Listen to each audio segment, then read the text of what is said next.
Hello, my name is Lee Presser. This is my show. I speak frequently to very interesting people. Some of these conversations are so exciting, so intellectually stimulating, I thought others might like to listen in. This is the reason we started recording Conversation with Lee Presser. Welcome to Conversation with Lee Presser.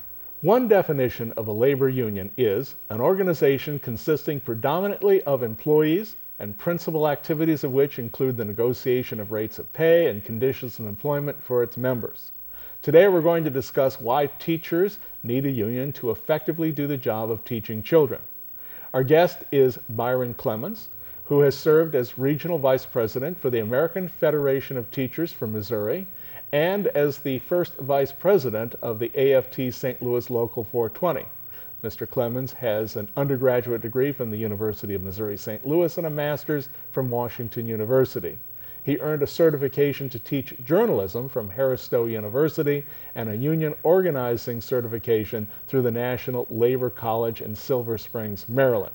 Mr. Clemens has been a working journalist and currently co-hosts a radio program on WGNU 920 AM Sundays at 6 p.m. in St. Louis. Byron Clemens, welcome to Conversation. Thank you, Lee. So, why don't we just do a little bit of background? What is your background in terms of teaching and? Well, first of all, I have to say I come from a union family, so Okay. I'm glad for the introduction I think unions are important for all working people. My father was a machinist, worked for McDonnell Douglas, then Boeing. My other grandfather was a union coal miner and then a teamster. And my other grandfather was an operating engineer, helped build some of the bridges in this area. So I'm proud of my union background. Not all of my colleagues always understand how connected we are to the trade unions in many ways, and that public education itself was started by unions. But that's another story. So I have a union. Actually, I read up on I do a lot of research before my guests come in, and read up quite a bit on the National Education Association, which I guess goes back to 1856, and then the American Federation of Teachers, which I believe was it 1917 or somewhere? Yes. Somewhere in that. We're early proud part that of the 20th Albert century. Einstein was one of our organizers, helped organize his local and got local card #1 for Princeton University, where he organized. I'm not quite as smart as Albert Einstein, but I'm smart enough enough to be in a union like him. Well, now why don't you? Let's just start from the premise that there are many people in the St. Louis community who are concerned about the product which is being turned out by the St. Louis public schools. I've had superintendents of St. Louis public schools sitting here. I've had others from the public schools sitting here, all of whom tell me that about half of the students aren't even going to graduate, and of the other half that do, some of them will still be functionally illiterate. Now, how is that possible, considering that we're spending 10 to 14,000 per student per year on that process? Well, I think there have been a lot of positive changes in the St. Louis public schools in recent time. Of course, I started my association with them at Frable in 1956 in kindergarten. But, so you've been around. I've been You've around seen for a the while. system. But things in the last few years, and I just met with Superintendent Adams this week to show him some new data. We have an oral language program where we were able to increase vocabulary in some pre-K students. So as you said in the introduction, in my bio, I've been a classroom teacher. I'm a recovering soccer coach on a secondary level. I wrote a grant for pre-K, and the real answer for most of the problems in public education and private education is get those children into classrooms early. It's shameful in Missouri, the mandatory age of attendance is 7.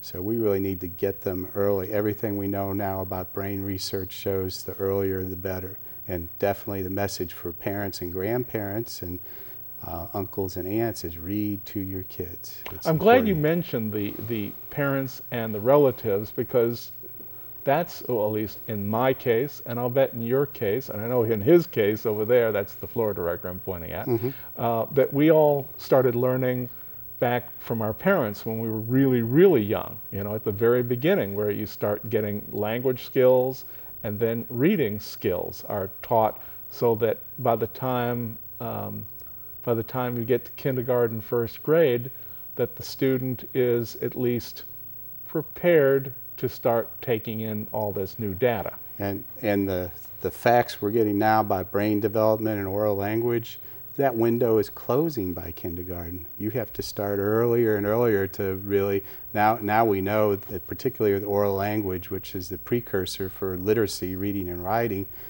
it has to start early as possible, as early as a mom cooing and responding to babbling from a baby. It's so important. And reading to kids, so that it's not that they're to read in pre-K, it's that they see that the words on a page have something to do with the words that you're saying. It's the first step towards moving on. But we were able to show just recently in this pilot program that we could increase vocabulary in 3- and 4-year-olds, and that's big news for us. So I was glad to deliver the message to Dr. Adams. He was pretty excited.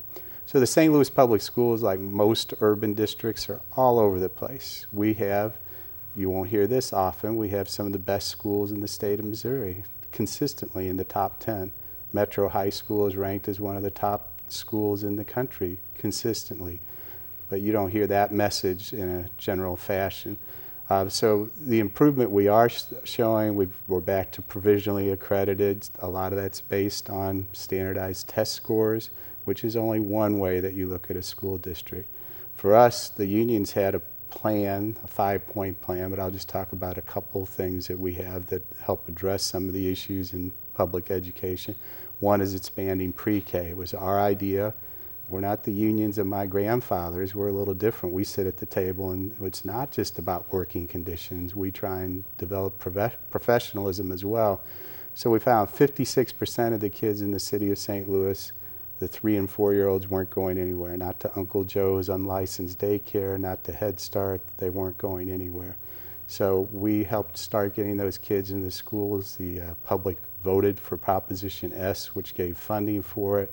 We settled the desegregation suit, which dedicated money for pre-K.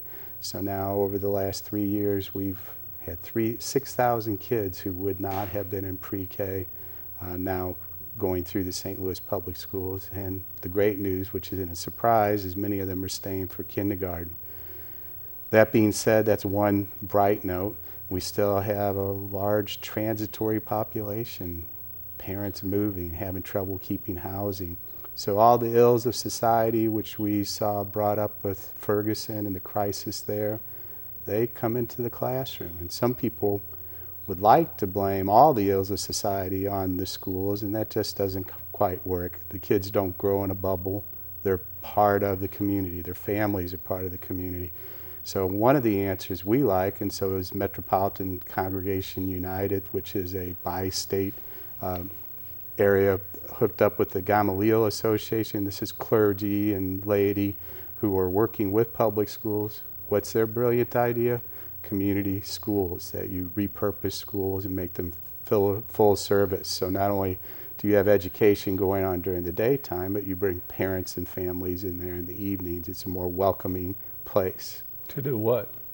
To be part of the community, even adult education classes, parent education. I'd like to ask you, and I think you've sort of answered the question already, but I'm going to ask this part. What is it about the students who wind up in the most of the St. Louis City schools who don't do very well, as I said earlier on, and the children who are going to school in Parkway or in Lindbergh or Rockwood or some of these other school districts that don't seem to have these same kind of problems, either disciplinary or educational? I think all schools have some of those problems. They have some. It's just a matter of the degree of it and the percentage of the population you're dealing with. So poverty is the main thing. One of the things that we look at, I'm an advocate for raising the minimum wage. because I think that impacts on some of the families that we have to deal with in the St. Louis public schools. And so if you raise the minimum wage, you're going to help society as a whole, and that's going to help the students in the classroom if you have a more stable home. We have parents who are homeless. We have parents who work 2 or 3 jobs, and so that makes it less likely you can sit down and read to your child. In those early ages, we have some parents who hardly talk to the children. They don't have time. And so the schools can't make up for all of that. So encouraging families, and this is society and our community's job, school is one part of it, and we will do our job. We'll do the best we can with our job. We take every child that walks through the door. This is, for instance, when you mention Ladue and Parkway, and sometimes people like to throw out that our per pupil expenditure is slightly higher than Ladue's. Why aren't we getting test scores that are the same as Ladue's? Well, that's very simplistic, but one of the things we don't have is the $160,000 per year expenditure for special education in the St. Louis County school districts. All of them take advantage of that. We have no funding stream for that, and I'm hoping we can address that in the near future, perhaps have a targeted tax. I know these are hard times to talk about taxes, but St. Louis populace is when we've asked the right question and say what it's targeted for, not a wasteful thing, but if we say we're going to help with vocational education and let's say expanding pre-K, and let's say working on special education, but not funding new assistant deputy managers somewhere, I think the public would support that if you say specifically what it's going to go for. So I'm not saying we're going to get $160,000 per student, but we need some funding stream to help with special education. We have a large group of people who have IEPs and need a little special help. Specify what you just said. An individual education program. Right, so people understand. Acronyms, you know. You're absolutely right. Right. And there are people who are undiagnosed, even on the other end of the spectrum, gifted students who have Asperger's syndrome. You have to be able to address that. But we're in a time where they cut things like counselors and social workers, and the more you concentrate only on standardized tests, which people try and link to tenure, the idea that you have some job protection due process, that you're going to take it away and replace it with student test scores, it's really nonsensical. And I'll say our big union, the AFT National, is not opposed to using some student growth measures, but only as a portion of any evaluation, not the major portion. Now I want to say this. I'm the son of a teacher, taught in the 60s and the 70s, then got out and went into computer programming, math teacher. But in those days, and him over there too, he's son of a teacher. In those days, it was not the job of teachers to work with or to be a substitute parent. It was the job of the teacher to teach people that 5 times 5 is 25, or that 4 squared is 16, or the square root of 25 is 5. These were the things that math teachers were supposed to transmit. They were not hired for, nor should they have been, social counselors dealing with problem children.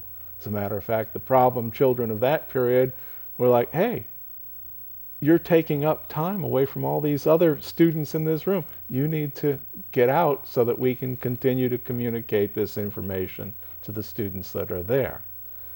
That's put a lot of pressure on teachers over the years, that now it appears to me as an outsider that that's what schools have become, is this methodology of parenting the students or the children as opposed to educating these students. Well, that is an excellent point. Unfortunately, the very resources that help support teachers in doing that are the ones that are being cut.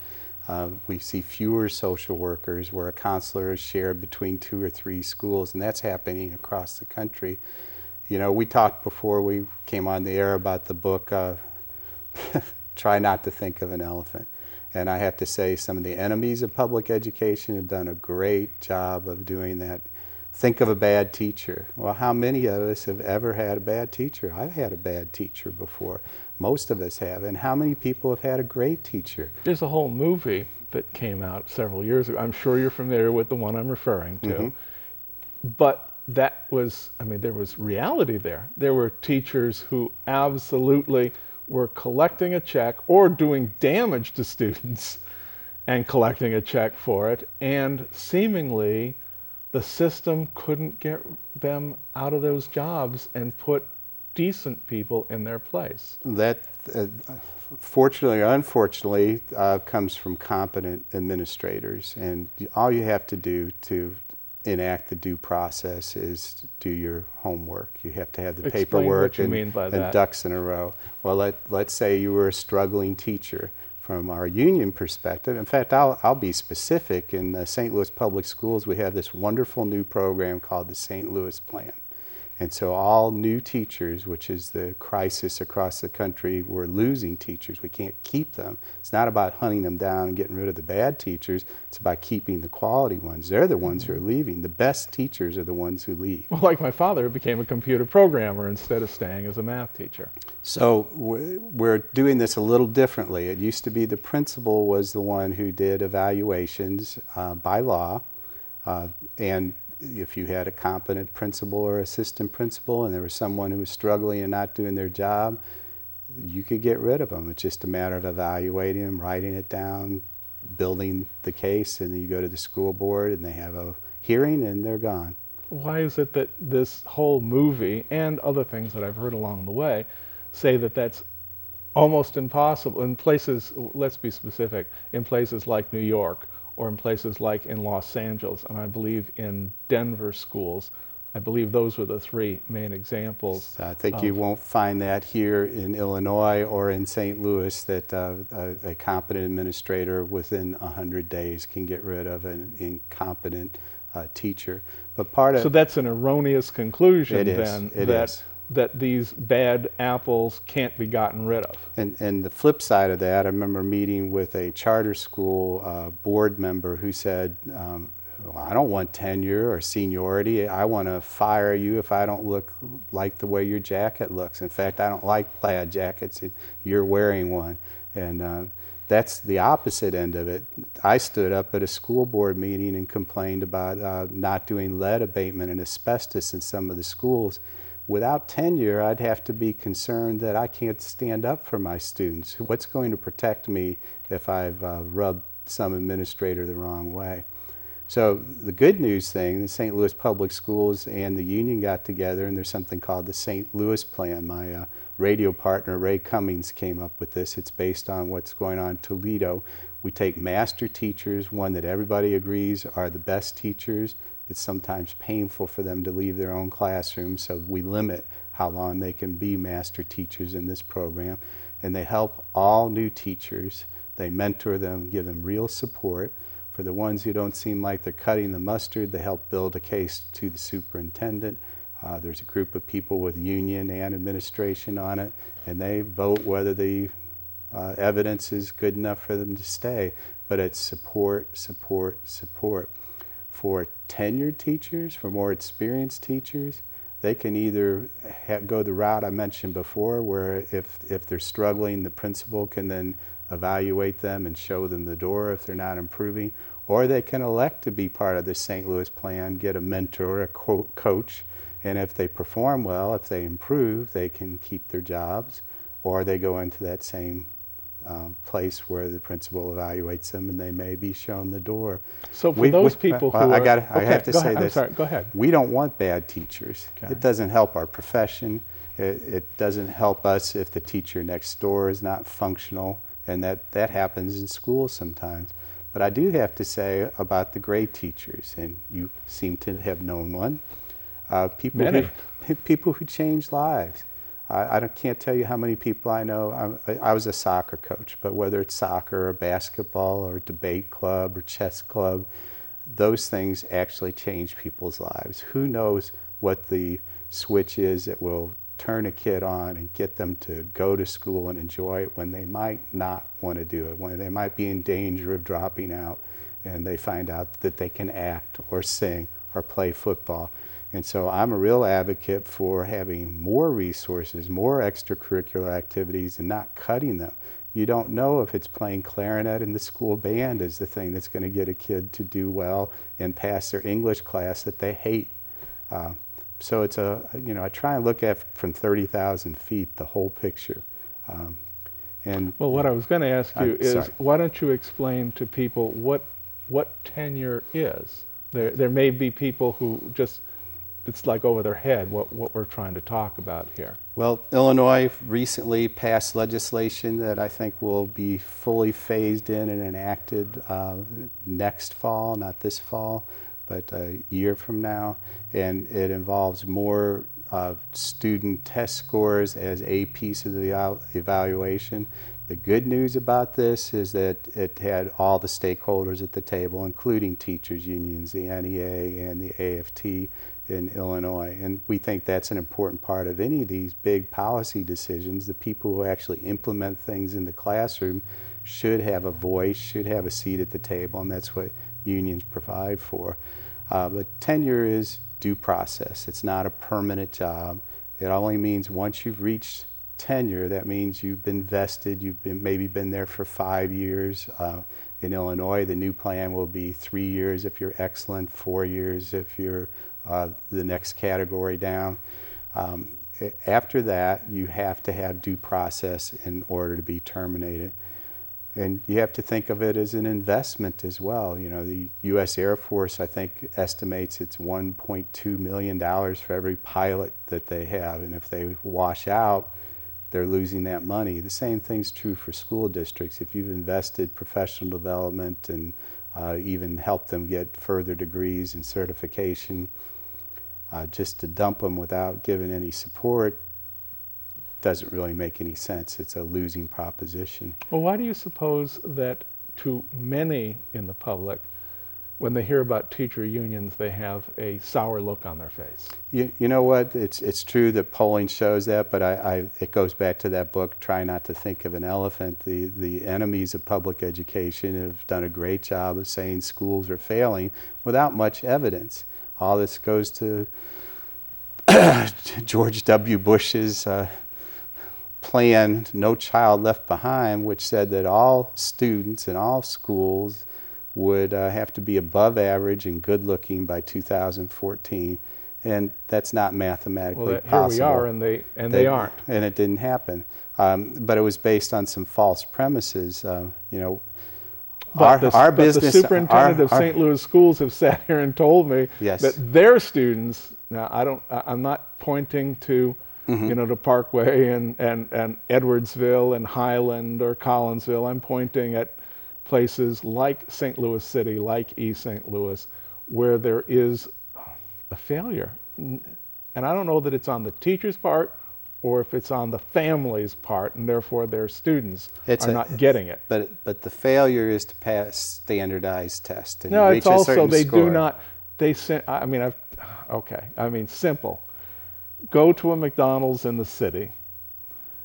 Two of us order two of those. In those days, it was a $4 meal. Give the girl a $20 bill.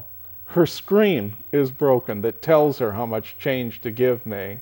Right. She gives me back $18 and in change.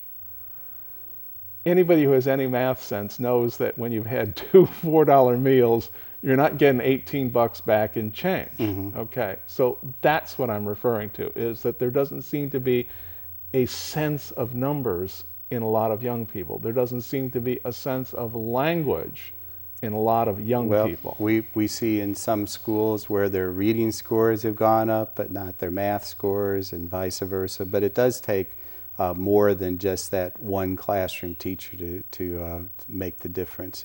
And you can't just measure that with standardized test scores. So I'm not making excuses. No, we have. I don't think that standardized tests do a whole lot to anything except make it easier for colleges or prep schools to reject people. That seems to be the purpose of all this testing. But we got about 5 minutes left. But you're correct. Now, some people want to demonize the teaching profession and put it all on teachers and teachers' unions.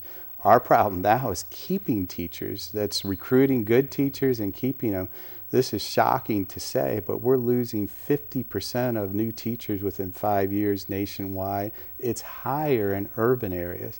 Now, this plan I mentioned earlier, the St. Louis plan, has helped address that. We're keeping our kids, our teachers.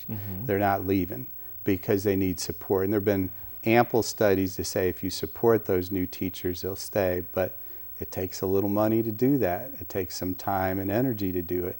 So you either demonize teachers and we end up with a teacher crisis where we don't have enough teachers, or you support the ones that we have and try and keep them. People like we're retiring. You know, that graying population, they're going to go. We're losing 1,000 teachers a day in America, every day. The 50% of regular public school teachers are leaving. 76% of charter school teachers leave their classroom within 5 years.